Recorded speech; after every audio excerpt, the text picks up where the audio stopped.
pueblos maya, arifu, chincas y mestizos, pues podamos transitar hacia el Estado plurinacional a través del proceso de asamblea constituyente. Por esa razón es de que como movimiento social, Codeca, somos un movimiento sociopolítico, porque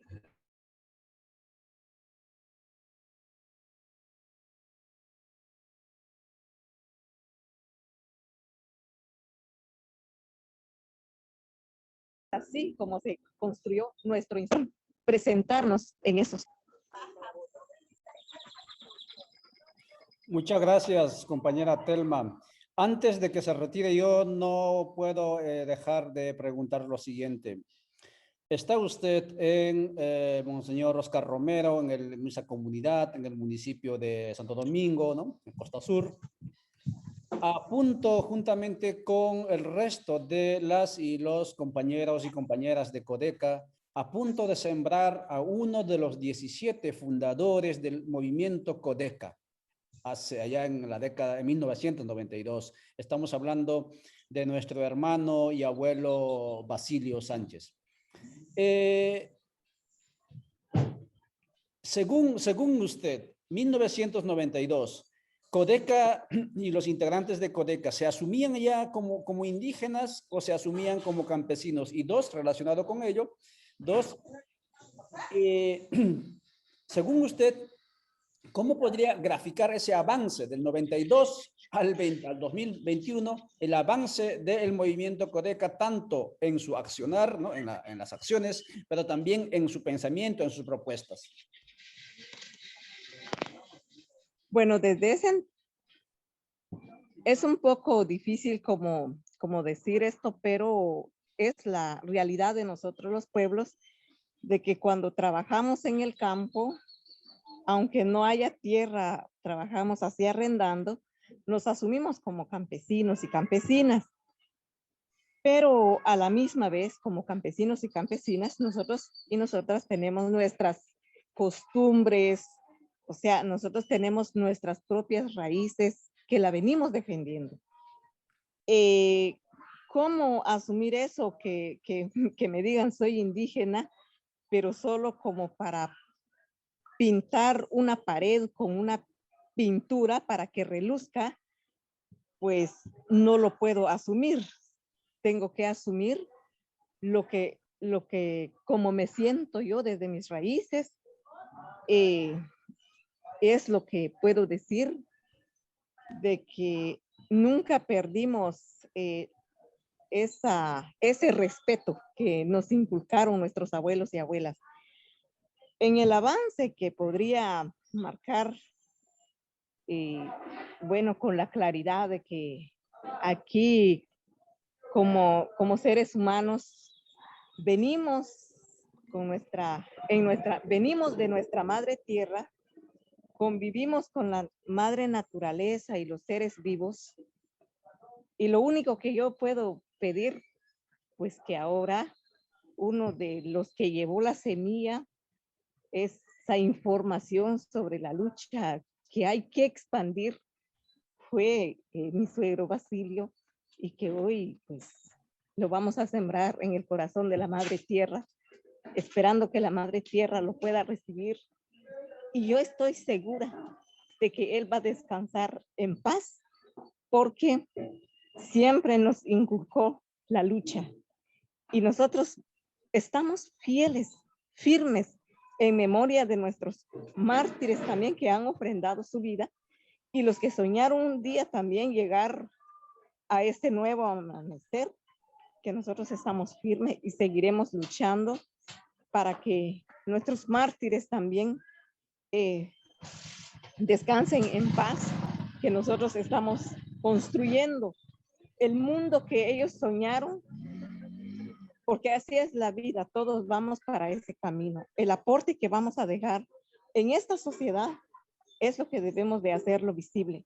Codeca desde ese entonces eran 17 socios aquí en la comunidad Monseñor Romero, pero cuando llega don Basilio, mi suegro, en Sibaná, me acuerdo que nos reunimos 9 personas, Y entonces, así como inició Codeca, en 3 departamentos fue creciendo a 7 departamentos, porque aquí en la comunidad, esta comunidad es fruto de una lucha en donde hay mames, quichés, diferentes idiomas, diferentes departamentos, como el mismo sistema nos marcó territorio y por eso podemos decirle que venían de Suchitepeques, Retauleu, Totonicapán, Quetzaltenango, y así se fue extendiendo Codeca. De ese entonces la lucha fue por el acceso de la tierra, porque estábamos iniciando, pero en el camino dimos vuelta a ese chip, que la tierra no es una mercancía, la madre tierra es la madre, ella puede vivir sin nosotros y nosotras, pero nosotros no podemos vivir sin ella. Entonces se fue diseñando estas líneas de lucha de que tenemos que luchar por los derechos de la madre tierra, defender nuestros territorios, también cuidar el agua, porque es parte de nuestra vida. Eso hizo de que Codeca se expande. Ahora estamos presentes a nivel nacional y estamos recordando historia justamente porque aquí nace la organización y uno de sus 17 miembros, pues ya varios se nos han adelantado y hoy que nos toca sembrar a nuestro abuelo, pudiera decir, pues al menos que la organización ha avanzado y no se ha quedado en el conformismo, tampoco se ha prestado a la estrategia de los criollos, porque los estamos fortaleciendo, así como planteamos el camino y así estamos descubriendo más entendimiento, estamos construyendo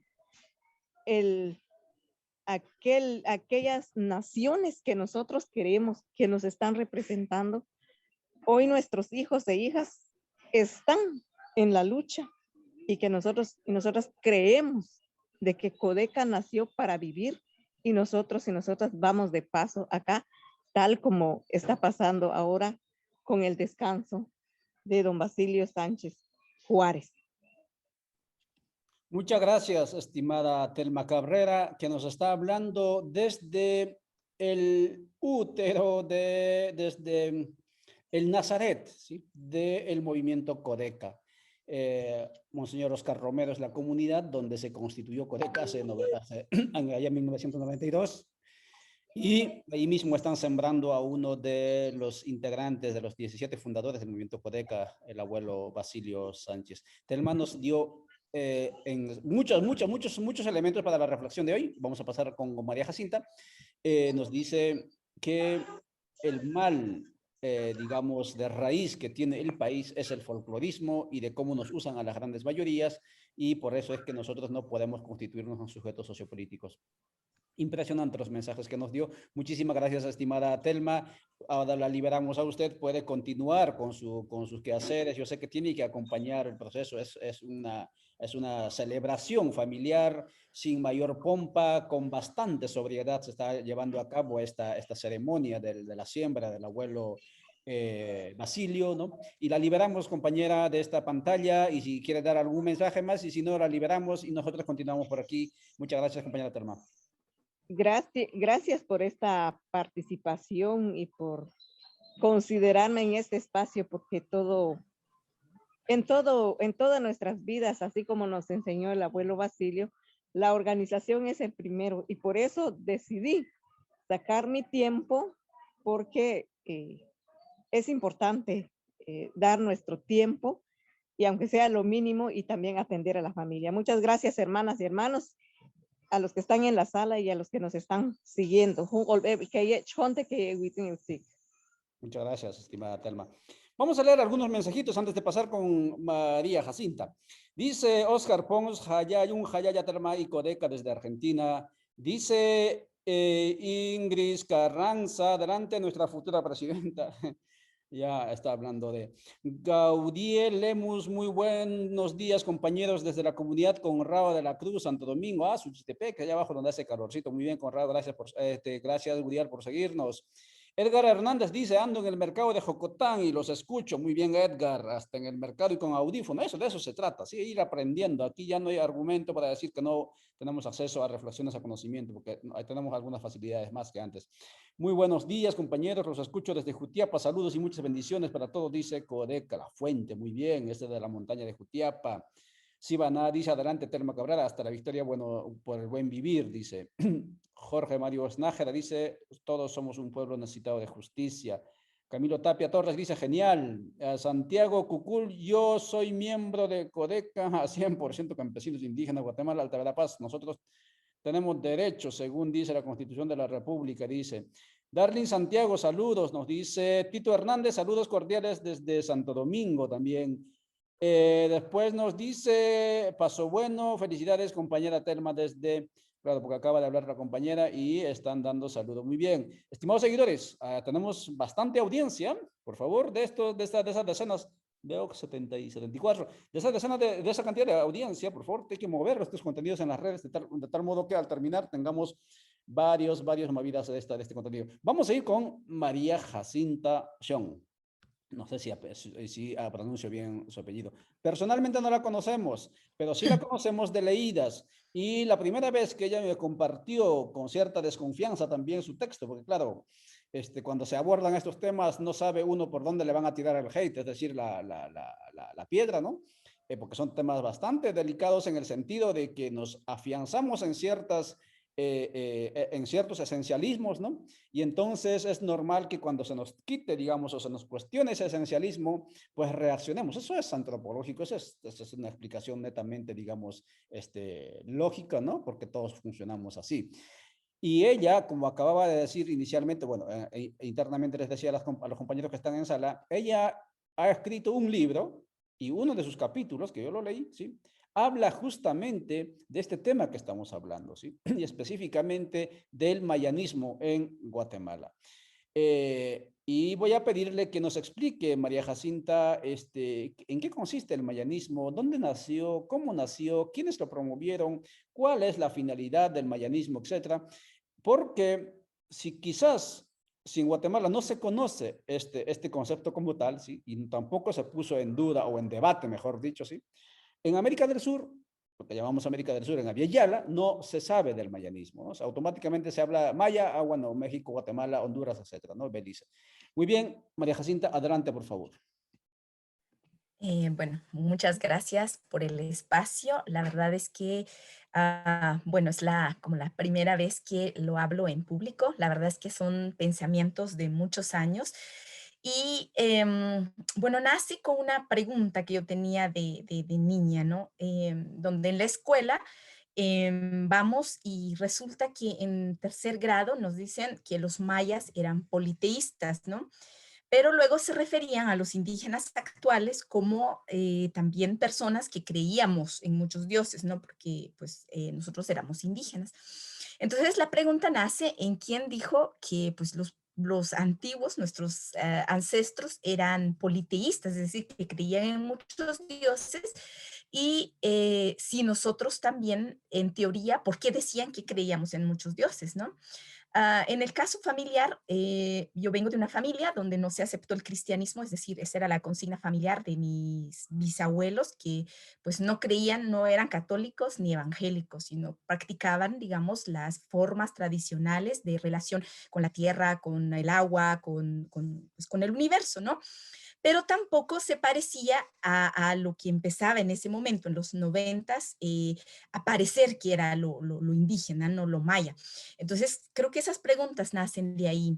Entonces, bueno, vamos entonces a de dónde sale lo maya. Lo maya es un término que aparece por primera vez en la declaración de Iximché en 1982, donde solo aparece en una sola palabra, es decir, dice el pueblo maya y de ahí no aparece más. En ese momento, las organizaciones que estaban como participando en esta declaración de Iximché eran bastante afines, es decir, no habían tantos conflictos como los que sí hay ahora, ¿no?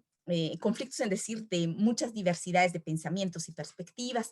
Posterior a eso, es hasta en la firma de los acuerdos de paz, en donde ya aparece, bueno, se firma un acuerdo de identidad y derechos de los pueblos indígenas, donde pues aparece en Guatemala 4 pueblos, ¿no? Está el pueblo maya, el pueblo xinca, el pueblo garífuna y el pueblo mestizo.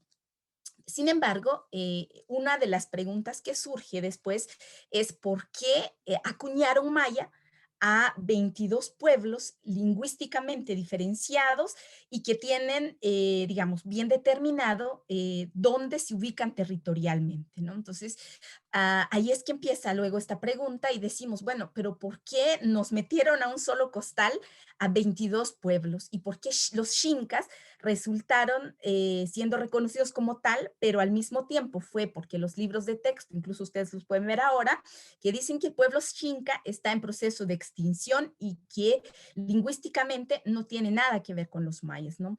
Y los garífunas porque ellos son personas, pues obviamente que tienen una piel más oscura que el resto de indígenas, y entonces ellos son también un pueblo garífuna, ¿no?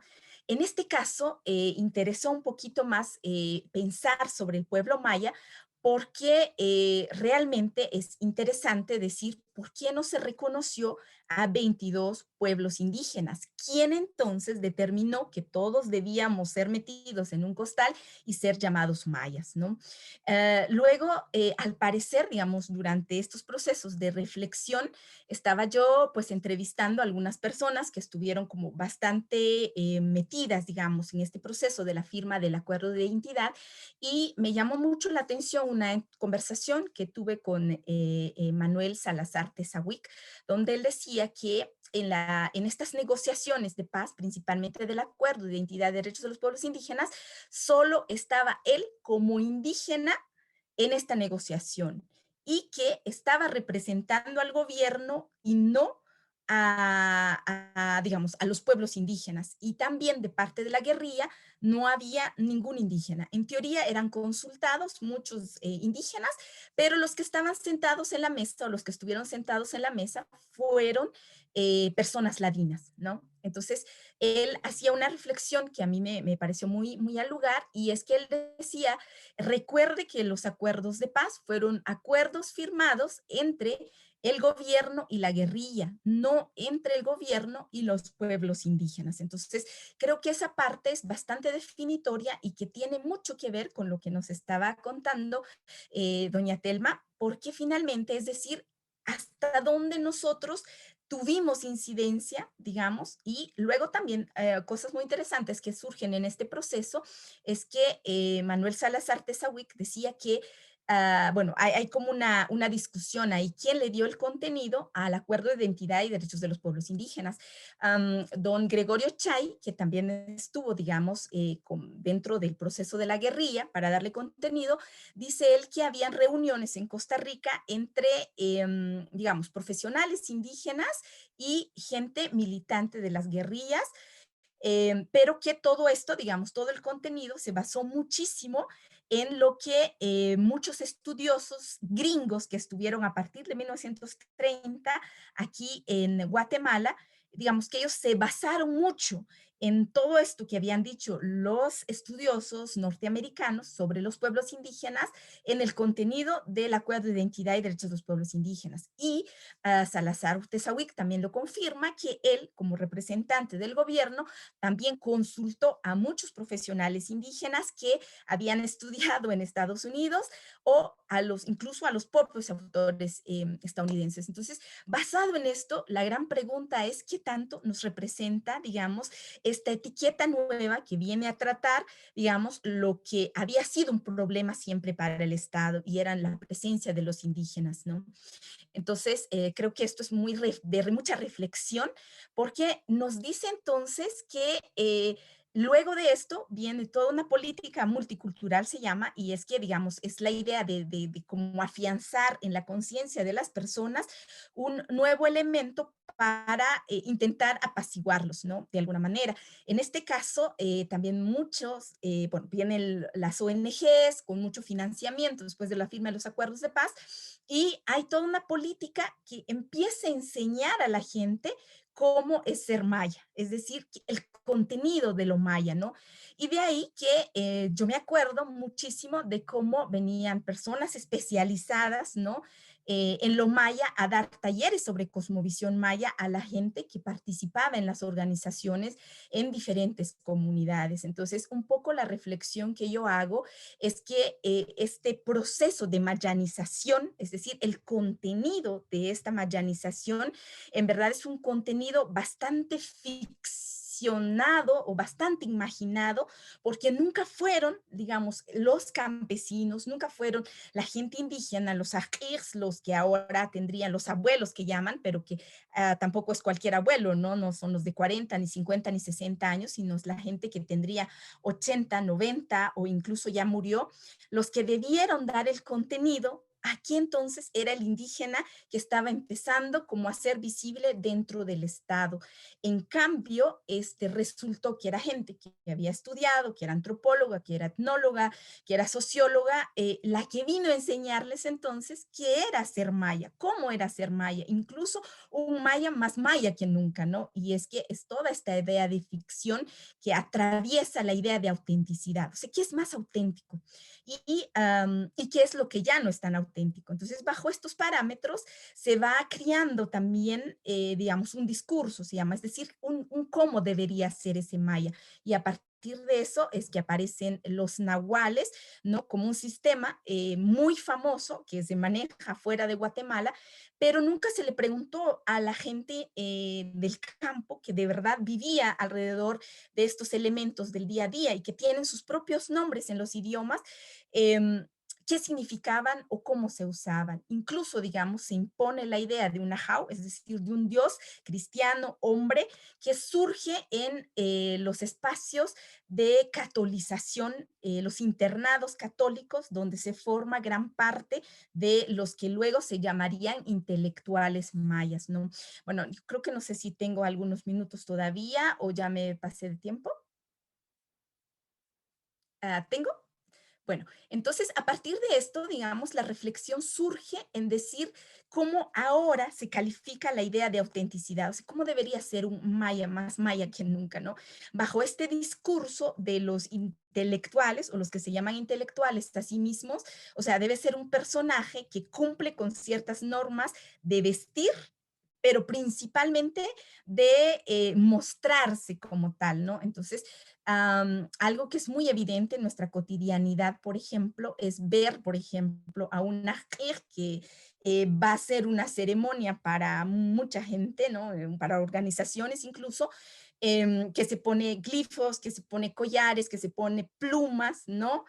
Y vemos a una de la comunidad, al menos aquí en Chichicastenango se ve mucho, que sirve todos los días, digamos, tiene un servicio permanente en las comunidades y que finalmente no se presenta, digamos, bajo toda esta ficción imaginada de mostrarse como una con plumas o con collares y glifos, ¿no? Es un personaje que es respetado en la comunidad, que va a hablarle a la gente, que enseña a la gente, que aconseja a la gente, que hace sí, como estas ceremonias y rituales, ¿no? Pero que no se define también bajo este parámetro muy interesante de los 4 colores. Eso es muy interesante de ser, porque, bueno, finalmente también es una idea, ¿no? Entonces, a lo que yo voy cuestionando es decir, cuánto de lo que llamamos maya es realmente un elemento de la cotidianidad y cuánto es una cuestión bastante imaginada y proyectada en una idea de lo más auténtico posible, justo porque pelea con la idea de lo no tan auténtico. Y en eso, digamos, entran todos los elementos de cómo ha funcionado el racismo sobre los pueblos en Guatemala, porque por una parte, digamos, ha dicho que ser indígena es malo, ¿no? Incluso la categoría indígena se puede cuestionar, pero en este caso lo vamos a usar, porque finalmente, digamos, hay una idea de también de que hay un racismo estructural, y era lo que decía pues doña Telma. ¿Cuál es como el papel del indígena dentro del Estado, dentro de lo que el gobierno quiere para el indígena, ¿no? Y cómo este indígena tampoco es que se quede como, digamos, conforme con ese papel. Sin embargo, digamos, estas formas de tratar estas ideas, estas resistencias, también tienen mucho que ver con esta lógica de mayanismo, es decir, cómo nos vemos a nosotros menos víctimas del racismo. Y eso surge, digamos, a partir de la idea civilizatoria, se llama, que es una idea ficticia incluso entre mayor profesionalización, menos víctima de racismo. Sin embargo, nos damos cuenta que también es una idea imaginada, porque cuánto indígena profesional hay ahora que tampoco, digamos, tiene trabajo o no significa siempre una movilidad social. Sin embargo, digamos que todo esto tiene que ver con el racismo, tiene que ver cómo, digamos, se despliegan políticas desde el Estado para intentar que el indígena pues se quede en este papel que justo nos describía doña Telma, ¿no? El de seguir pintando paredes para un partido político, el de mandar láminas para decir, bueno, al menos me dio algo, ¿no? Entonces, cuando el indígena se vuelve un personaje que cuestiona incluso, digamos, su papel dentro de esto que se percibe o se quiere, entonces se vuelve otra vez este indígena incómodo, ¿no? Incómodo para el sistema. Sin embargo, también debemos o estamos en el tiempo de cuestionar esto que aceptamos como algo dado o como algo que surge, ¿no? Es decir, ¿por qué tenemos que, o sea, es esta pregunta inicial que yo planteé de decir, ¿por qué a 22 pueblos indígenas los metieron en un mismo costal que se llama maya? ¿Será que acaso no es una nueva forma de etiquetarnos dentro de un costal y volvernos a amarrar para que estos pueblos quiché, tutujil, mam, anjobal no surjan como sujetos políticos reivindicando esta identidad histórica, sus idiomas, sus formas de organización, etcétera, etcétera? Muy bien, muchas gracias, estimada María Jacinta, estimados seguidores. Estamos hablando sobre pueblos originarios del movimentismo cultural hacia la participación política. De eso estamos hablando hoy. María Jacinta nos ha dejado varias preguntas, ¿sí? Ha hecho muchas reflexiones, pero varias preguntas. Y dentro de ello justamente está esto, de quién decidió, ¿sí? Y por qué decidieron, ¿no? Que en Guatemala esa diversidad de pueblos, ¿sí? Hablan de 22, pero podrían ser mucho más, porque yo conozco, si es cuestión idiomático, hay diferencia entre los quichés que hablan en la parte del altiplano que se llama del país, con los quichés que hablan el quiché en la parte de la costa sur, y entre municipios también hay diferencia. O sea, allí hay muchos elementos, incluso desde la perspectiva lingüística, para seguir cuestionando si efectivamente son 22 o qué es lo que ocurre allí. Interesante, y usted, estimado seguidor, seguramente no habrá escuchado regularmente estas preguntas o estas reflexiones, pero sí, hoy quisimos hacerlo porque, como les decía, yo revisé los escritos de María Jacinta y me llamó la atención, y desde hace ratito estuvimos pensando en esto de cuándo abordaremos este tema, y ojalá que en otro momento podamos abordar, si acaso el tiempo nos queda corto, específicamente varios tópicos que ella nos ha dejado allí como interrogantes. Vamos a pasar con Pachacuti. Pachacuti ya se presentó, él está en el Collasuyo, en la parte sur de Aviala. Pachacuti, la pregunta para ustedes, aquí en la parte de donde estamos, ¿no? Que en Centroamérica, etcétera, un poco más arriba, no se conoce, no se entiende la diferencia, ni los alcances, ni el contenido. Muchas veces, sí, estoy hablando, digamos, como microcampesino por opción, ¿no? En mis vecinos, no se conoce qué es el indigenismo y en qué se diferencia del indianismo, ¿sí? La pregunta entonces es, ¿qué es el indigenismo? ¿Cómo entra el indigenismo en lo que se llama el Collasuyo, lo que llamamos Collasuyo y lo que llaman Bolivia? Y quiénes lo promueven? Adelante, por favor, Freddy. Freddy o Pachacuti. Bien, muchas gracias, Gilata, y bueno, a todos los hermanas y hermanos que nos ven por este medio, y saludarles un jalaya. Voy a un poco referirme como Aymara y como miembro de la Escuela de Pensamiento Pacha, ¿no? O sea, en la perspectiva de esta escuela de pensamiento Pacha, voy a emitir algunas ideas, algunas consideraciones, en fin. Es bastante importante un poco hacer la diferencia entre lo que es el indigenismo y el indianismo. Y muchas veces cuando hablamos como aymaras, como collas o como indios, rápidamente nos suelen decir que nosotros estamos o somos indigenistas, ¿no? Hay mucha gente que no distingue qué es el indigenismo y el indianismo e incluso el indioísmo, no solo indianismo. Entonces, voy a señalar, aunque brevemente, estas diferencias o elementos que diferencian entre estas dos perspectivas y también con relación a otras perspectivas que no tanto se conoce, sino está ahí. Bien, el indigenismo nace y se constituye, tiene un momento constitutivo en el mismo momento de la invasión de los europeos a este continente, es decir, la invasión a estos nuestros territorios indios o indígenas, dirían algunos.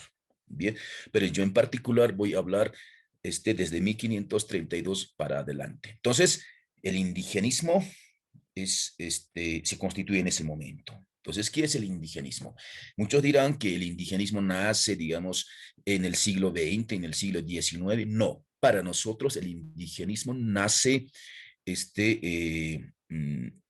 desde los primeros años de la invasión a nuestros territorios. ¿Y quiénes serían los propulsores entre los representantes de ese indigenismo? ¿No?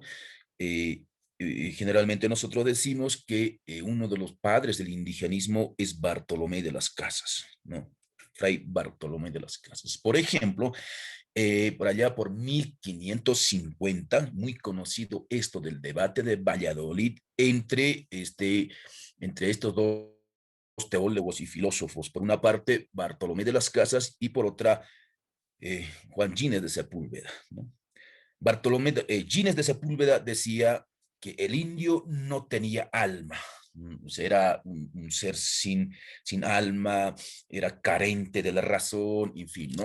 Y la invasión y su sometimiento era pertinente, ¿no?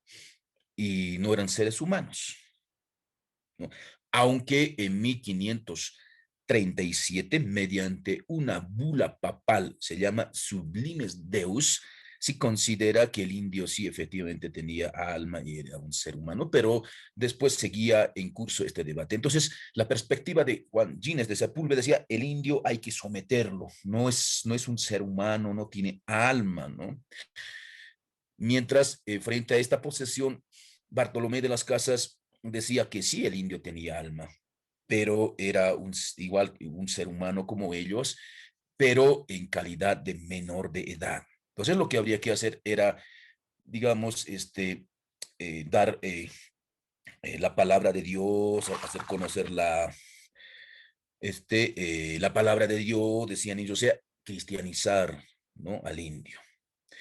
En ese sentido, aquí nace la política del indigenismo. Al indio decir, tratar de una buena forma, incorporarlo al mundo, a la lógica y a la práctica del mundo occidental, es decir, el indigenismo como una práctica, como una estrategia política del polo dominante para ir incorporando al indio de a poco, o sea, de a buenas, y finalmente incorporarlo a,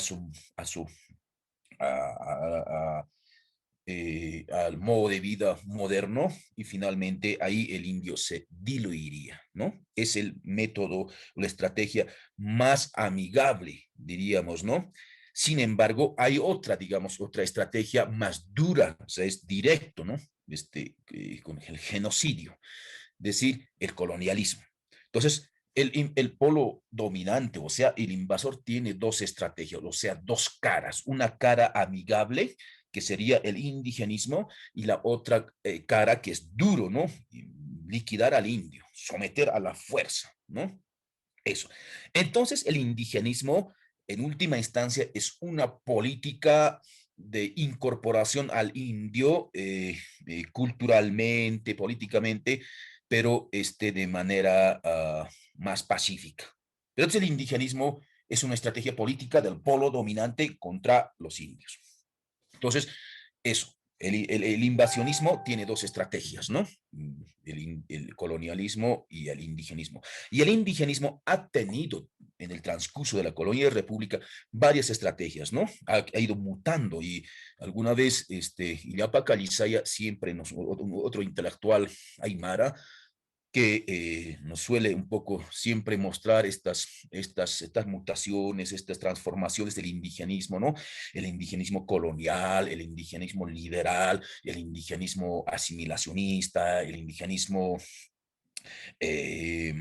bueno, y el último tipo de indigenismo en Bolivia, por ejemplo, el indigenismo presencial. El indio está ahí en el gobierno, está ahí como senador, diputado e incluso como presidente, ahora vicepresidente.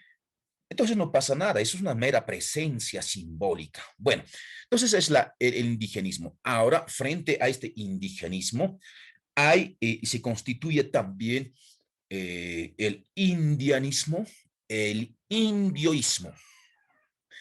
Dos estrategias histórico-políticos para enfrentar al indigenismo, o sea, al colonialismo y al invasionismo. O sea, el indianismo y el indioísmo tiene también su momento constitutivo, es decir, en el momento de la invasión a este continente. Quiere decir lo siguiente, ¿qué es el indianismo? Así en términos, aunque hay mucha gente dice, el indianismo tiene origen, digamos, su momento constitutivo en la década 60 y 70 en Bolivia, por ejemplo, en particular con con el advenimiento de los partidos políticos indianistas y sobre todo a partir de este pensador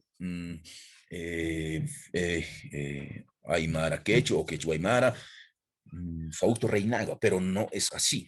El indianismo tiene su momento constitutivo en los principios de la colonia. Entonces, ¿qué es el indianismo? El indianismo es una estrategia ético-político de recomposición del autogobierno indio, Aymara, Quechua, Tupi-Guaraní, o sea, del Tahuantinsuyo, pero utilizando las mismas estrategias, hoy podemos decir, eh, eh, reglas democráticas, ¿no? Reglas jurídicas.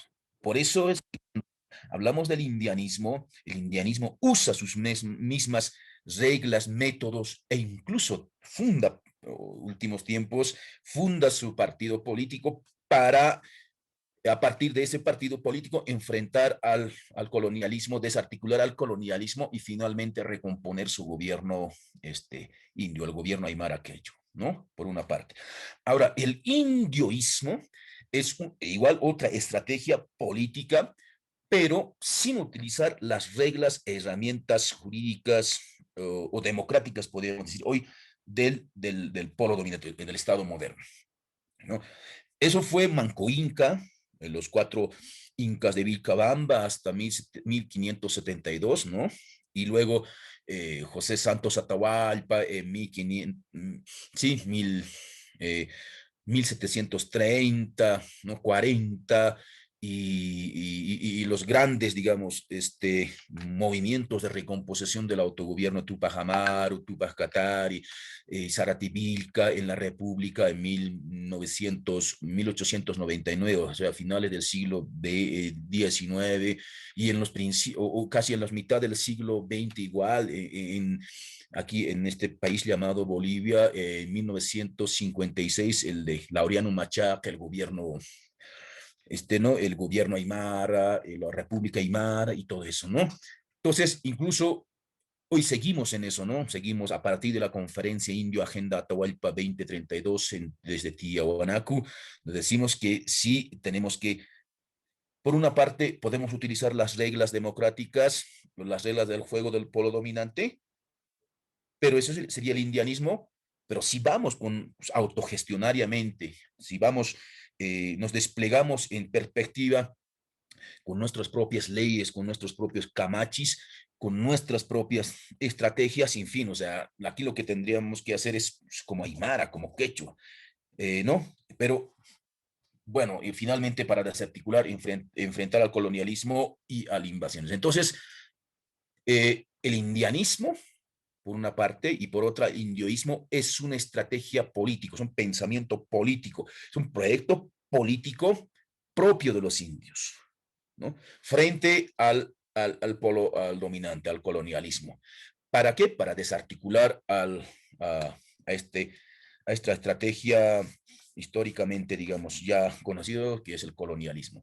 Pero el colonialismo también tiene, o sea, al frente también tiene sus propias estrategias para desarticularnos a nosotros. Y eso es el indigenismo, ¿no? Y muchos intelectuales en Bolivia, no solo intelectuales, sino también activistas políticos, y hay gente que sí cae en esas estrategias. Por ejemplo, ahí dice, hay gente, por ejemplo, aquí en este país, Aymaras, por ejemplo, Rafael Quispe, o sea, uno que se va, digamos, al frente, o sea, al polo dominante, dice que sí somos hermanitos, todos aquí somos hermanas y hermanos, aquí no hay dominación, en fin. Entonces, eso. Entonces, para empezar, cabría distinguir eso, ¿no? Ay, pero hay mucha gente que dice, cuando nosotros hablamos del Ayllu, del Collasuyo, del Tahuantinsuyo, o sea, no son ustedes indigenistas. O sea, cree que cuando hablamos del indígena ya somos indigenistas. No, o sea, no es eso, digamos, ¿no ve? Eh, eso. Entonces, el indigenismo es una política, por una parte del Estado, eh, para los pueblos o naciones indígenas o indias, y también es una política o una estrategia del conjunto de la sociedad digamos, claro, la sociedad dominante, hegemónica, ¿no? Eso, estimado hermano. Excelente, Gilata Pachacuti. Pues gracias por ilustrarnos, gracias por ilustrar a la audiencia, a nuestra audiencia a través de esta ventana, de esta diferenciación no solo semántica, perdón, de términos, ¿sí? Sino sobre todo también conceptual, ¿sí? Porque, estimado seguidor, usted como yo sabe perfectamente, especialmente los que hacemos procesos de formación asamblearia, horizontales, ¿no? Que muchas veces el colonizador, ¿sí?, ya sea externo o interno, no necesita, digamos, hacer discurso, no necesita estar físicamente presente, porque el colonizador ya muchas veces vive dentro de nosotros, ¿sí?, y habla a través de nuestro logos, a través de nuestra boca, ¿sí? Y entonces cuando tú te vas asumiendo, por ejemplo, ¿no?, esas cuestiones concretas, ¿no?, entre el culturalismo y lo que está planteando, ¿no es cierto?, que es el culturalismo, que sería el indigenismo, ¿no? Y lo que planteaba también María Jacinta, ¿no?, este sujeto político colectivo que sería, digamos, el hinduismo, ¿no?, que está planteando, o el indianismo, ¿no?, que está planteando Freddy. Usted cuando dice, no, nuestra artesanía, ¿sí?, y a lo que hacen ellos lo llamas arte, y a lo que tú haces llamas artesanía, ¿sí? Cuando a lo que tú hablas llamas lengua, ¿no?, y a lo que ellos hablan, y nos han impuesto a hablar a esto que estamos hablando, castellano, ¿sí?, parte de la modernidad colonial, castellano lo llaman idioma, ¿sí? En esa medida tú estás afianzando, ¿sí?, ese desprecio, esa anulación, ¿no?, de nuestra posibilidad de existir como sujetos, ¿sí?, sociopolíticos, ¿sí? Entonces es importantísimo, y muchas gracias otra vez Pachacuti por hacernos esta reflexión, que por cierto no la encuentra, estimado seguidor, en cualquier libro, no le van a hablar de esto en las universidades, ¿sí? Y seguramente Jacinta no me dejará mentir, pero por estas tierras esos temas no están en debate, ¿no?, especialmente en el mundo académico. Vamos a volver con María Jacinta, ¿sí? Estamos aquí en esta ventana Codeca Guatemala hablando sobre movimientos pueblos originarios y su desafío de constituirse en sujetos sociopolíticos o su participación política. María Jacinta, teníamos dos preguntas más para ti, de repente podemos ir, en la anterior intervención estuvo excelente, brillante, y aportaste muchísimos elementos, ¿no? Seguramente están escuchando un ruido por allí, es una coquecha, es una gallina guinea que está chillando allá en el patio, entonces van a disculpar por el ruido porque estamos aquí en el campo, pues, ¿no? La pregunta para ti era, María Jacinta, a más de 3 décadas del nacimiento o de la Sí, pues de la redacción del convenio 169, ¿no? La OIT en 1989 fue, ¿no? Aprobada, redactado, y en 95 ratificado por Guatemala. Y muy a pesar de los acuerdos de paz que indicas que prácticamente son también más de 20 años, ¿no? ¿Por qué en Guatemala, en su gran mayoría, los pueblos y sus representantes, profesionales o no, se quedaron en el culturalismo, incluso folclórico, ¿no?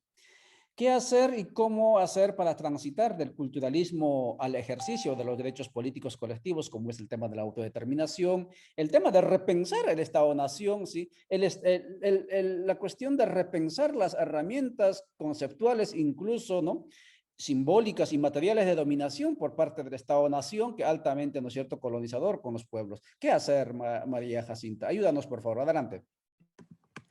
Bueno, muchas gracias. Creo que también lo que nos contaba Freddy Pachacuti, la verdad es que es sumamente importante y son unos debates que no terminamos de hacer, más bien aquí yo creo que todavía no los hemos empezado a pensar, porque justamente, digamos, somos también víctimas de este proceso civilizatorio tan sutil, ¿no? Y justo lo que preguntabas, ¿no? ¿Cómo vemos, cómo ha pasado esto, ¿no? Después de una convenio, del convenio 169, y resulta que estos días también justo estábamos conversando con la gente del proyecto Rivers, cómo es posible que haya, digamos, un marco internacional bastante más, de alguna manera, que reconoce los derechos de los pueblos indígenas de alguna manera, pero que pasa, digamos, por estos estados nacionales en donde absolutamente hay una negación y una exclusión, y a pesar de que se está incluido, se sigue excluido, ¿no? Como lo coloca un autor que se llama Giorgio Agamben. Sin embargo, digamos, es que pareciera que todo está hecho justamente para estas lógicas de dominación, ¿no? Donde hay un marco internacional que en teoría defiende a los pueblos indígenas, pero resulta que no es funcional si el Estado no quiere. Pero también resulta que los que invierten para la expropiación, para la inversión internacional, bueno, es la inversión internacional finalmente, ¿no? Lo que determina estas problemáticas en los territorios de pueblos indígenas. Entonces creo que de alguna manera este marco internacional nace muerto, ¿no? O sea, es para incluir, pero que sigue excluyendo, ¿no? Y eso es muy triste. Luego, cómo este multiculturalismo se afianza en estos espacios. Creo que justamente Pachacuti nos planteaba este lado amigable y el lado no tan amigable de estos procesos pues de dominación finalmente, ¿no? Y creo que en Guatemala al menos pasa, y Emma Chirish lo describe muy bien en su tesis doctoral. Ella nos habla del internado del Socorro en Antigua Guatemala, ¿no? Donde las niñas en un principio de 5 o 6 años eran solicitadas de alguna manera a sus padres catequistas, ¿no? Eh, ciegamente en la benevolencia de los sacerdotes y las monjas, y a partir de esto es que a través del encierro, de las lógicas de decirles, ustedes son indias, son sucias, báñense todos los días en agua fría, ustedes son indias y son brutas, y lo que les embrutece es comer maíz, entonces vamos a modificarles como lo que comen, ustedes son paganos, ¿no? Van a creer en un Dios. Es que de alguna manera, digamos, se va formulando este proceso civilizatorio que luego sería como los soldados en formación o los peones en formación, pero que al final también van siendo disidentes de esas ideas del sistema, ¿no? Entonces se formula toda una lógica de sistema que va como transformando, va moldeando, va criando gente que le va a servir al sistema, ¿no? Entonces, bajo estas lógicas, por ejemplo, es muy interesante cómo ella nos coloca que dentro de la idea de limpieza, de higiene, de estética, porque no podían escuchar música de su pueblo, tenían que escuchar música clásica, las ideas de cómo comer, qué comer, se va definiendo, digamos, a un sector, elitizando, ¿no? A un sector indígena que posteriormente sería, digamos, pues lo que le daría vida al movimiento indígena maya, ¿no? Y a partir de eso, otra vez volvemos a la idea de la JAU. Obviamente, si uno crece a los 5 años súper, digamos, diciéndole, mire, fíjese que si usted no cree en Dios, se va a ir al infierno. Obviamente que para crear el discurso, incluso del mayanismo, se tenía que crear también a una JAU, es decir, a un padre hombre cristiano. Y luego también en estas lógicas civilizatorias también se va fundando a una idea de esto que no se quiere, pero que sirve. Es decir, un marco de población indígena que le va a servir al Estado, ¿no? Lamentablemente, y eso es muy interesante, vemos cómo estas ideas civilizatorias, digamos, se transforman en una nueva forma de racialización, es decir, es un racismo, pero que ya no es solo un racismo que funciona excluyendo o subordinando tal cual, sino funciona incluyendo también, es decir, bueno, usted si es profesional puede trabajar para el gobierno, por lo tanto ya hace parte de esos otros, pero esos otros no significa que vaya con una conciencia, como lo decía Pachacuti, para trabajar por el bienestar de los pueblos, sino simplemente es un peón que es la cara indígena de un gobierno que sigue subordinando, que sigue excluyendo, que sigue oprimiendo, ¿no? Entonces, eso es muy interesante de observar y cómo transitar, creo que a partir de la reflexión, es decir, tú hablabas de cómo, digamos, decirle lengua es un menosprecio y vemos en Guatemala, ¿no? Tenemos una academia de lenguas mayas, no tenemos una academia de idiomas indígenas o pueblos indígenas, es una academia de lenguas mayas, ¿no? Y luego preguntarnos cómo absorbemos este discurso y de dónde lo tomamos. Es decir, alguien me hablaba de que este capítulo que tú leíste era más una reflexión sobre las consecuencias del racismo más que el origen del racismo. Y es que creo que estamos como viendo siempre al origen, digamos, y no es que sea malo, es bueno, solo que no nos vemos, digamos, en esta relación compleja, súper enmarañada que produce este racismo y que de alguna manera perpetúa, digamos, esta dominación. Es decir, estaba yo preguntando con un amigo platicando qué tan excluyente al final también resulta ser esta idea de mañanizar a Guatemala, es decir, el Guatemala que tanto decimos, qué tan excluyente es también, y dónde quedan los xincas, y dónde quedan los garífunas, ¿no? Y creo que en una refundación del Estado tiene que pasar por esta reflexión dolorosa quizás de los preceptos tan cómodos, es decir, yo soy maya, muy bien, lo maya es muy bien, pero resulta que no está tan bien, es decir, y veía en uno de los comentarios que entre los propios pueblos indígenas también hay un proceso racializado. Es decir, no es el racismo al revés o como se dice, sino simplemente que hay consecuencias de todos estos procesos civilizatorios que procuran justamente este divide y vencerás y que resulta también en este menosprecio, ¿no? De capacidades, esta jerarquización de clase, ¿no? Esta discriminación de, bueno, yo ya soy profesional, ya no soy tan indígena, yo puedo comer con cuchillo y tenedor, tú sigues comiendo con las manos, tú eres del área rural, en cambio yo soy del área, bueno, vivo en el área urbana,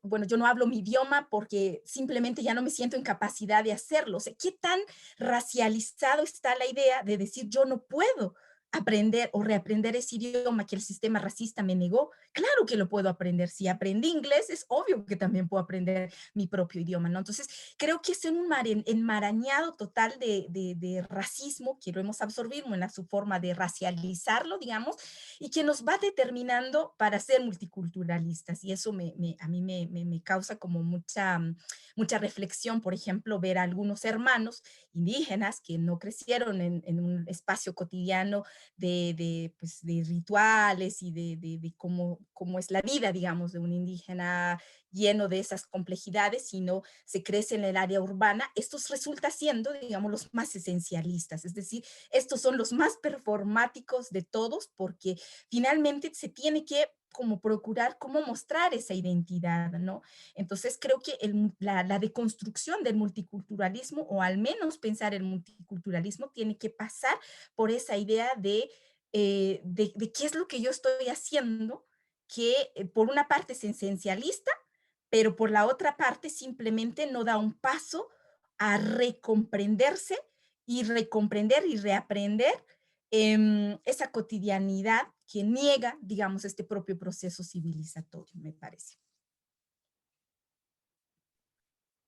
Muchas gracias, María Jacinta. Desde desde Chicastenango ya nos está hablando con unos planteamientos, con unas ideas bastante situadas y nos está desafiando prácticamente a hacer camino hacia adentro, ¿sí?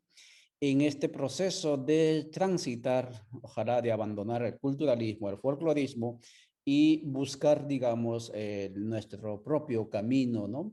Hacia, decimos en el lenguaje occidental, hacia el ejercicio de los derechos, pero colectivos, ¿no? Como pueblos, y ojalá en el marco o buscando siempre la reconstrucción de la comunidad cósmica, incorporando como sujetos a otros seres aparte del ser humano. Estimados seguidores, estimadas seguidoras, estamos hablando sobre la urgente necesidad de transitar del culturalismo hacia hacia el ejercicio responsable de nuestros derechos políticos. A ver, voy a intentar, María Jacinta me recordó que hay mensajes, obviamente hay bastantes mensajes, disculpen que no estoy leyendo. Dice William Jackson, o más bien incluir uno en el otro. El tema de la inclusión es un término también bastante en debate. ¿Quién incluye a quién? ¿Sí? Porque luego de la inclusión, del concepto de inclusión, viene automáticamente ligado al concepto de la tolerancia. ¿Sí? Y tanto el concepto de inclusión como la tolerancia, al final terminan afianzando siempre el monoculturalismo. El que tiene el poder, ¿no? Te tolera hasta mientras tú no lo incomodes mucho. ¿Sí? En el momento en que incomodas mucho, en el momento en que te quieres constituir ya en sujeto, ¿no? En autónomo, pues te tienes que salir volando, ¿no? William dice, habla de nombre de Ajao y los abuelos, pero no hacemos para mejorar las condiciones de las tortillerías y los esclavizados por la zafra. Efectivamente, ese es el camino, estimado William, ese es el esfuerzo, por eso es que es en esta ventana, pues habla desde un activismo reflexivo también, como es el espacio de las comunidades en resistencia articulados en Codeca, y la compañera Telma Cabrera explicaba muy bien ello, ¿sí? Pero sí, efectivamente, también lo concreto, lo cotidiano, tenemos que esforzarnos por cambiar, y eso también pasa por cambiar no solamente pensamiento, también conducta de usted y el mío y de todos, ¿sí? Dice Balam Luis Enrique Rutzil Awach María Jacinta, dice: la Academia de Pueblo Maya Maynor Sillac dice, tiene un compromiso de dar, aunque es cierto que no se paga mensual, pero debería de cobrar inscripción para muchos, dice. ¿Y qué más tengo? A ver, este equipo no me permite abrir más, voy a abrir en otro momento. Aquí hay más, espérame. Dice Mario Orozco, hay que luchar unidos partidos de izquierdas, progresistas y todos los que quieren sumar para sacar y destruir este sistema perverso. Solos nunca vamos a lograrlo. Analizar y actuar pronto. Ya vaya, basta de tanto discurso, dice. Efectivamente, Mario, estamos en la acción también y en la reflexión, y eso, si estás, digamos, conoces a las personas que estaban en esta ventana, sabes perfectamente que van en ese camino, ¿sí? Acción, reflexión. Efectivamente, estamos de acuerdo. Elías Hernández dice, ya estoy presente. Claro que sí, Elías, estás presente. Y hay que estar presente, pero también para mover los contenidos, ¿sí? Ricardo Chanchabaj dice, saludos. Hay algunos estudios de campo lingüístico que le dan cierto sustento al origen de los idiomas y ciertas manifestaciones de los pueblos originarios. Claro que sí, lo dijo muy bien la compañera Jacinta. Dice, pregunta para Jacinta, dice mi Ricardo. Desde su campo de estudios, ¿qué elementos cree usted que sean propios de los pueblos originarios? Muy buena pregunta. La pregunta siempre es, si ustedes deshoja la cebolla, ¿no? ¿Cuál es la semilla, el centro de la cebolla? Creo que las culturas, sí, eso, las civilizaciones, las culturas son como la cebolla, ¿sí? Son capa tras capa, y esas capas son producto de los encuentros con otras culturas. Y porque, claro, nada es fuera del encuentro, ¿no? ¿Qué más tenemos? Pero gracias por preguntar, compañero, y seguramente también María Jacinta te puede responder.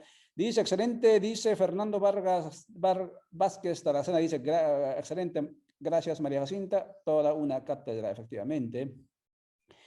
Z forzada sálvense, dice, la participación y lucha debe ser asimilada con respeto y sobre todo con compromiso a la dignidad colectiva. Efectivamente, Z, estamos de acuerdo. Roberto Guillermo Medina dice, divide y vencerás. Han dividido a los pueblos originarios, aún el indígena con dinero se ha vuelto discriminativo en contra de indígenas que viven en la pobreza extrema en nuestros pueblos. Efectivamente, eso lo abordaron también nuestros compañeros y gracias por reiterarlo, compañero y hermano Roberto. Ingrid Carranza dice, adelante nuestra futura presidenta. Ya estaban hablando de la compañera Telma, que ya ahorita está en su compromiso familiar y organizacional. Dice Fernando Vázquez Taracena, María Jacinta tiene bastante fans aquí. ¿Podría indicar cómo conseguir las publicaciones de María Jacinta? Pues seguramente que sí, y vamos a aprovechar también esta ventana para difundir eso y lo que también nos pase de producciones literarias, si acaso les interesa, o audiovisuales, el hermano también Pachacuti desde la parte de América del Sur. Dice Virgilio Sioctap, no hay que ser de izquierda ni de derecha, sino centrarnos en todo un país, todos somos Guatemala, desde nuestras luchas, es para todos, dice. Muy bien. Y así hay bastantes mensajes. Dan Juan Iscoy presente, dice País Bautista, muy bien país. Y así hay muchos mensajes. Muchas gracias por seguir escribiendo. Sigan debatiendo entre ustedes. Yo voy a abrir micrófono para nuestro hermano Pachacuti, allá en lo que llamamos América del Sur. Están en Año Nuevo todavía celebrando allí. Y estimado Pachacuti, la pregunta para ustedes: ¿cuáles son los retos y desafíos, si acaso podrías identificar algunos, del movimiento indianista o del indianismo y del indioísmo? Y otra relacionado a ello, según tu reflexión desde el Collasuyo, ¿por qué crees que incluso 2 siglos después de ser, digamos, no diría yo excluidos, pero sí despojados, ¿no?, por estas repúblicas modernas, criollas, sí, altamente colonizadoras con nosotros los originarios seguimos asumiéndonos con esas mismas categorías del nacionalismo metodológico boliviano, guatemalteco, peruano, ¿sí? Incluso esforzándonos por ciudadanos, digamos, guatemaltecos o bolivianos, ¿no? Renunciando a nuestras identidades nacionales, ¿no?, como pueden ser el quechua, el aymara. Adelante, por favor, Pachacuti, tú ayúdanos con esta reflexión. Bien, efectivamente hay varias mm, perspectivas y tendencias del indianismo. Entonces, mi análisis y mi punto de vista siempre va a ser en el indianismo anticolonial, antiboliviano, antiperuano, en fin, porque incluso hay otro indianismo, es más bolivianizado, más nacionalista, y en fin, hay un indianismo que ni siquiera habla, digamos, del Tahuantinsuyo, del Collasuyo, nada de eso, e incluso en los últimos tiempos, según este hermano Illapa Calizaya, ya habría un indianismo de colores, o sea, un indianismo que ya formulado por el polo dominante, o sea, por el blanco, ¿no?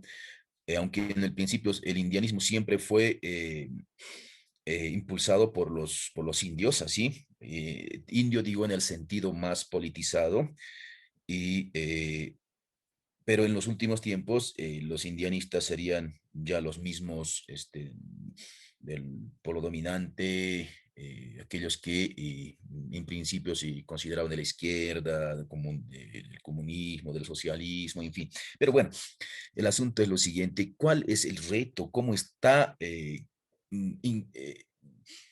¿Cuál es la perspectiva? ¿Cuál es el horizonte político del indianismo? ¿Cómo lo estamos viendo en el presente?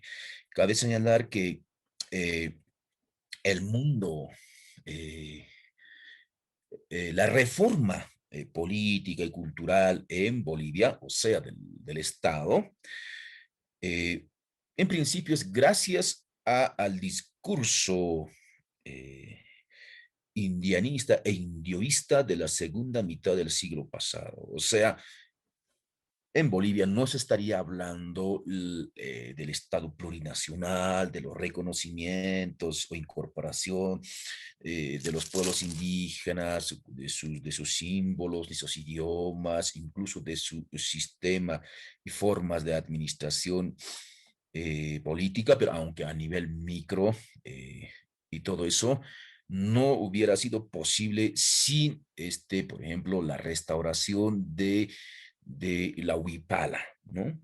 O sea, sin la huipala pues, probablemente no hubiera sido posible hablar de un Estado plurinacional en este país, por lo menos en esta región, y así como sin la restauración del Año Nuevo Aymara en 1979 y 80, impulsado por el Inca Huáscar Chuquihuanca, que hace casi 5 meses atrás nos dejó esta vida y se fue a Ayamarca. Está en Viñaymarca, decimos, ¿no? Él falleció, pero gracias a sus aportes y su elaboración del calendario Marahuat, el calendario indio, el de formulación de 160.529 años, en fin, no sería, hubiera sido improbable hablar, digamos, ahorita todos serían cristianos, católicos, todos hubieran estado ayer o antes de ayer yendo a la iglesia, en fin, ¿no? Entonces, eh, por una parte, este discurso, aunque muchos dijeron, sí, es un discurso esencialista, en fin, bueno, solo así se puede transformar el mundo, ¿no? Aunque aquí hay, efectivamente, incluso entre los mismos indios hay anti-esencialistas, dicen, ah, no, el Tahuantinsuyo, es que dejó de existir así, hace, no sé, 500 años atrás y todo eso, ¿no? Hablar del Tahuantinsuyo, del Collasuyo, del nuevo Tahuantinsuyo, y para ellos es de alguna manera esencialista, ser antihistórico y todo eso, e incluso los que se consideran o se autodefinen como indianistas suelen decir en este sentido, pero para nosotros, por una parte, es gracias a este discurso radical es que el Estado se transforma. Ahora, el asunto es que mucha gente, e incluso muchos intelectuales aymaras y quechuas, eh, eh, creen que el reconocimiento y la incorporación del sistema indígena a la nueva constitución política del Estado, el llamado Estado plurinacional, es, digamos, un gran avance, ¿no? Pero no, el, el, el reconocimiento que se hizo con el advenimiento de la nueva forma estatal, que sería este Estado plurinacional, es en última instancia un reconocimiento distorsionado, ¿no? O sea, el polo dominante nos reconoce distorsionándolo y así lo hace, ¿no? Y además un reconocimiento jerárquico, el que prevalece, el que tiene todavía fuerza, el que ordena, el que articula y estructura la ingeniería institucional, jurídico, político, es moderno. Y solo lo indígena está reconocido e incorporado de manera complementaria, como algo ornamental, en fin. Entonces, aquí hay un reconocimiento distorsionado. Y hay mucha gente que no critica eso, o sea, más bien se siente a gusto, ¿no? Entonces, por una parte, y por otra parte, todavía seguimos reproduciendo en este país esto de la jerarquía civilizacional. Entonces, hay un indianismo, digamos, muy radical, consistente, que no reconoce, digamos, no acepta ese reconocimiento distorsionado. Dice, no, está bien, ahí está el Estado plurinacional. Lo que sí tenemos que hacer nosotros es reafirmar y recomponer o restaurar el Tahuantinsuyo, el gobierno, el sistema de gobierno a nivel macro. O sea, ¿qué es lo que el colonialismo en los principios había afectado? Es decir, uno de los elementos constitutivos del colonialismo es, como dice Luis Tapia, la desarticulación o el descabezamiento de la estructura política a nivel macro y la subordinación al colonialismo de otras estructuras políticas indígenas, originarias o indias de menor rango. Es decir, aquí lo liquidan a los incas, o sea, a los gobernantes máximos del Tahuantinsuyo, y los subordinan a los gilacatas, a los maicos. Tampoco los liquidan, los desarticulan, sino lo funcionalizan ya en función, digamos, de la dominación colonial. Entonces, incluso hoy podemos ver que en las comunidades sí, efectivamente hay una autonomía política. Yo tengo todavía un cargo que ejerzo como el camalco en la comunidad. Y bueno, ahí en la comunidad hay todavía autonomía y soberanía, ¿no? En decisiones, en gestión económica, territorial, pero a nivel Tahuantinsuyo no tenemos. En ese sentido, el indianismo restauracionista, dice, no, lo que tenemos que hacer acá es restaurar o restablecer el autogobierno indio a nivel macro. Esto quiere decir no reconocer al Estado boliviano ni peruano, porque en última instancia, aquí no hay dos Bolivias, como había formulado en la década 60 o 60-70 Fausto Reinaga. No hay dos Bolivias. Aquí hay una Bolivia que ocupa el Collasuyo. Aquí hay un Collasuyo ocupado por una Bolivia ficticia. Y en última instancia, esta Bolivia es la que tiene el poder, por lo menos, hasta el presente. En ese sentido, hay un Collasuyo y hay una Bolivia, ¿no? Entonces, nosotros decimos que hasta antes de el quinto centenario de la invasión a este territorio, o sea, hasta antes de que se cumplan los 500 años de la muerte de Atahualpa, de Huáscar, tenemos que de alguna manera recomponernos, restaurarnos como gobierno, con soberanía y como Tahuantinsuyo. Entonces, desde 1532 al año 2032 se van a cumplir 500 años. O sea, prácticamente nos faltarían 12 años o 11 años para que se cumplan los 500 años. Entonces, el mundo aymara quechua dice, pues, aunque no dice explícitamente, pero está inmerso eh, en su idiosincrasia, en su subjetividad, de que de algún momento tenemos que dejar y salir de este desorden colonial. Nosotros decimos macha.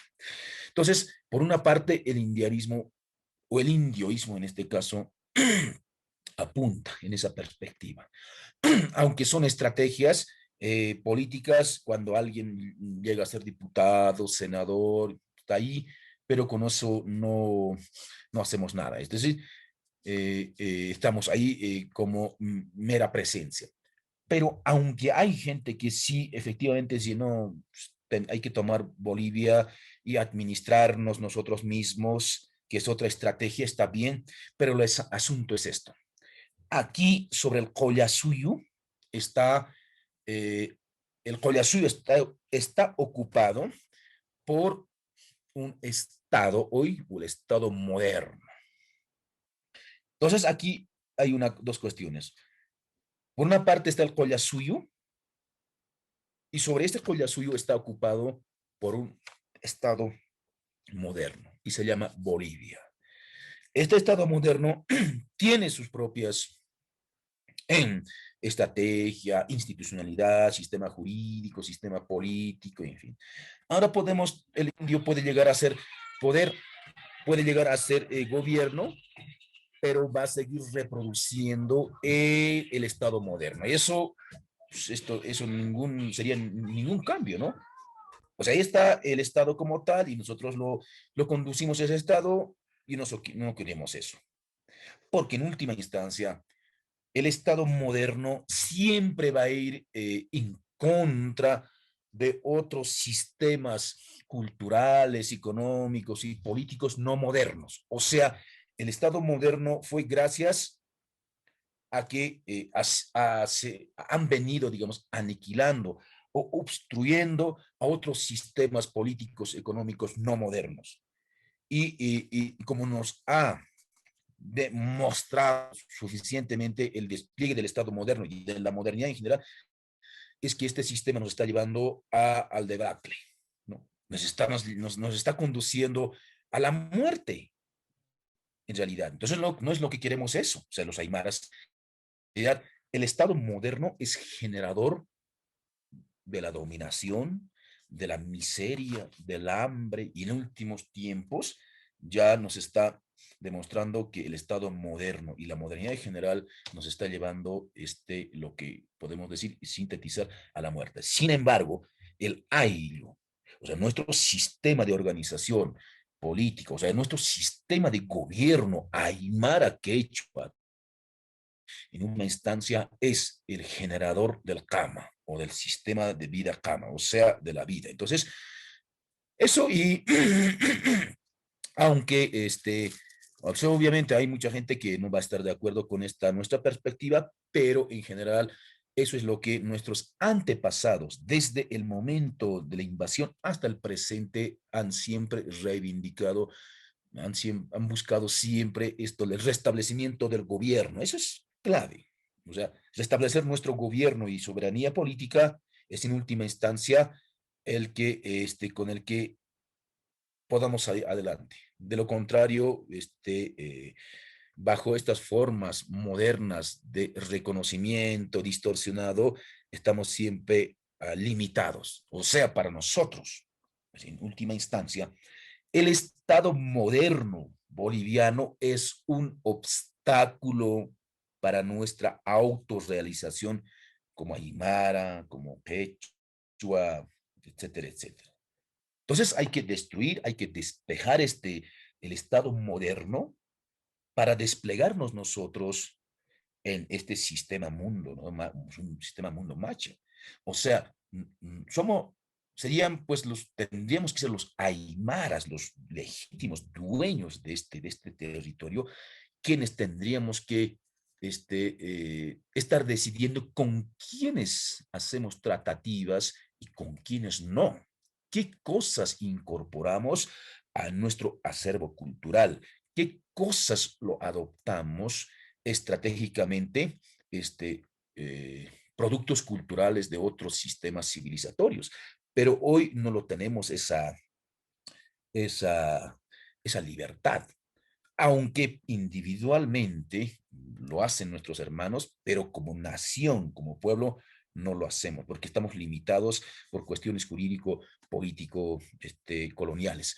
Y eso. Ahora, eh, vamos a decir también que como aymaras estamos en eso. Eso. Ahora diría, esta es una utopía, no. La práctica milenaria del Inti Raymi, lo que hoy día hablamos, se reconstituyó, se restableció en Tiahuanaco hace 40 años. Y hoy se difunde, es una práctica que se irradió, por lo menos en los Andes, entre comillas, ¿no? Acaban de adoptar como feriado en Chile, ¿no? Es por una parte logro, pero también puede ser, digamos, contraproducente. La huipala igual, digamos, ha sido reelaborado por un intelectual indio, Huáscar Chuquihuanca, y hoy se mm, irradia por el mundo también. Entonces, estamos en ese derrotero, hermanas y hermanos. No sé si he podido decir lo que quería decir. Excelente, siempre Pachacuti, esclarecedores y bastante cuestionadoras sus planteamientos, porque, estimados seguidores, ¿sí? Especialmente me refiero a los y las que están en este ayllu llamado Guatemala, en este país llamado Guatemala, disculpe, ayllu, nosotros lo llamamos ayllu, ¿no? Suyo, ¿no? Perdón. Aquí se está planteándose también la propuesta de la plurinacionalidad, las autonomías originarias o territoriales, etcétera, ¿sí? Pero esas propuestas no son propuestas acabadas. Como muy bien estamos escuchando a Pachacuti, ¿sí? En el fondo el debate está en superar, ¿sí? Superar el modelo de Estado, nación colonial, pero no solo como institución, sino como el, digamos, reproductor, ¿no? ¿Sí? Y el afianzador del sistema mundo occidental, ¿sí? ¿Y por qué es ese planteamiento? Porque como muy bien lo acaba de decir Pachacuti, es que este sistema mundo moderno occidental, que es esencialmente, digamos, despojador, porque gracias al despojo se vive, ¿no es cierto? Algunos viven mejores que las grandes mayorías, ¿no? Ha llegado al límite, ha tocado fondo, ¿sí? El planeta en situación de debacle, ¿sí? La humanidad en situación de debacle, ¿sí? La vida, los hilos que tejen, las condiciones, digamos, el útero, ¿no? Que hace posible que surja la vida, está en situación altamente crítica. Y en esas condiciones, ¿sí? Ni siquiera Europa, ¿sí? Va a continuar contento con este sistema mundo occidental. Vamos a tener que buscarle, ¿sí? Salidas alternativas. O sea, aquí el asunto no es solo ideológico, digamos así, o podrías decirlo también político, ¿sí? Aquí es existencial. ¿Y usted qué está diciendo? Que nos dice, ¿no? Que estos son radicales, que puede decir que María Jacinta es radical. No, no, no. Véngase a este lado, ¿sí? Y póngase a pensar las cuestiones que estamos planteando. Se va a dar cuenta que el ser radical o no depende de dónde estés tú ubicado, ¿sí? Pero no importa dónde estés ubicado, vivimos en una misma casa, ¿sí? Y si esa casa colapsa, todos vamos a colapsar. Y por lo tanto es urgente, ¿sí? Plantearnos estas cuestiones e incluso con mucho más, digamos, fuerza subvertor, ¿no? ¿Sí? Plantearnos estas cuestiones que nos están planteando nuestros compañeros y nuestra compañera. Voy a leer unos cuantos mensajes más y voy a dejar la palabra para que vayan cerrando sus mensajes últimos nuestros invitados. Estamos, estimado seguidor, en este canal Codeca Guatemala, Pueblos en Red, creando este espacio. Gracias, hay bastante debate, hay bastante comentario en la ventana y hay bastante también, digamos, movimiento de este contenido, conversando sobre pueblos originarios del movimentismo cultural hacia la participación política. Dice nuestro amigo Gaisca, pirata del Pacífico se llama él, pero él es allá de Euskal Herria, ¿no? Trabajando aquí siempre por Centroamérica. Muchas gracias, compañera María Jacinta Xiong, dice, súper importante y esclarecedor sus aportes, efectivamente. Dice Jeremías León, saludos compañeros, muy interesante desde Quiché. Muy bien, Piojo, gracias, distribuidor de contenidos. Hay que mover estos contenidos, sí, tú eres bastante activo en esta nube, en esta plataforma, y a mover, estimado Piojo. Así lo llamamos, así le gusta que le llamen a Jeremías. Gustavo Maldonado, excelente aporte, gracias Gustavo, yo sé que estás ocupado, pero si nos ayudas a mover también, porque tú eres también comunicador, ¿no es cierto? Eso es de esa manera estás hecha, pues ayúdanos también a mover esos contenidos. Dice Alexander Waldemar a Jualip, Baja Verapaz, compa, saludos, fuerza, hasta la victoria siempre desde Baja Verapaz, así es, Waldemar, y hay que mover a nuestro equipo de comunicadores ahí en Baja Verapaz, a que muevan también estos contenidos y a seguir debatiendo, ¿sí? Saludos desde El Salvador, dice Nico Quisquis, dice, esta noche pasó, ¿qué dice? Ya no sé qué dice. Paulina Zunun dice, excelente reflexión, gracias Paulina, saludos desde Totonicapán, muy bien, Golfo, Foxtro, pues sí, Goyo, gracias por seguirnos, yo sé que mueves estos contenidos ahí en las montañas de Jutiapa, gracias por seguirnos y gracias por generar contenido para las redes sociales de Golfo. Golfo es un muchacho, un coetáneo casi, pero desde la montaña, pero es bastante activo en las redes. Muy bien, muchas gracias por ese trabajo que hace tú y tu equipo, estimado Golfo. Qatar Pusharik Osco dice saludos, Gilata Pachacuti a Carampi Huanca. Sí, pues, gracias Qatar y gracias también a nuestro hermano Pachacuti por acompañarnos, porque así nomás nos sacamos tiempo muchas veces. Estamos en este mundo tan furtivo, tan rápido, corriendo de un lugar para otro y nunca sacamos tiempo para reflexionar. Muchas gracias, estimadas y estimados seguidores. Voy a dejar la palabra y el micrófono para María Jacinta para que concluya para que comparta algunas ideas centrales, básicas, digamos así, que quiera compartir en estos minutos que restan, y de igual modo pasamos el micrófono después a Pachacuti. Adelante, María Jacinta. Muchas gracias. Sí, creo que, bueno, estaba leyendo algunos de los comentarios y alguien decía, ¿cuáles son los elementos originales de los pueblos indígenas? Creo que realmente ese es un problema, ¿no? El intentar de alguna manera otra vez entrar a un debate entre lo auténtico y lo desauténtico, ¿no?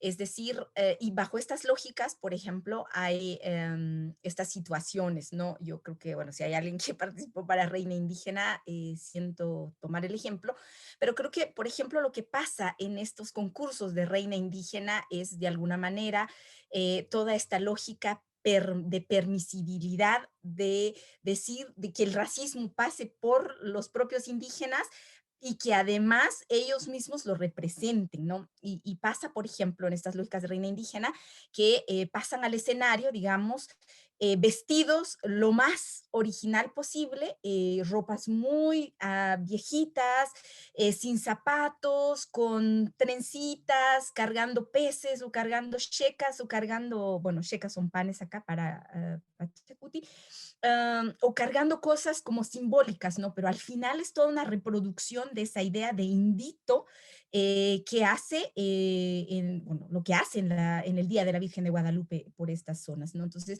yo pienso, por ejemplo, que, digamos, la idea de auténtico y desauténtico no debe ser un marco en el que nos vamos fijando como pueblos, porque decir que no ha habido dinámica durante los 5 siglos de los que nos habla Pachacuti es como una irrealidad. La verdad es que la gente se ha dinamizado con todo lo que pasa alrededor, y era lo que decía doña Telma al principio, ¿no? De que si estamos aquí es porque de alguna manera se han forjado luchas y resistencias, y que la idea de un Estado plurinacional debe de mirar hacia cómo estos pueblos han resistido en estas reorganizaciones, en la reconfiguración de sus organizaciones, pero que siguen vigentes, quizás en estos microespacios comunitarios, como justo nos lo ejemplificaba Freddy, pero ahí están, es decir, la gente no se quedó sentada ni parada viendo lo que estaba pasando. Hay dinámicas, y más allá de tener intelectuales que puedan decir cómo se debe hacer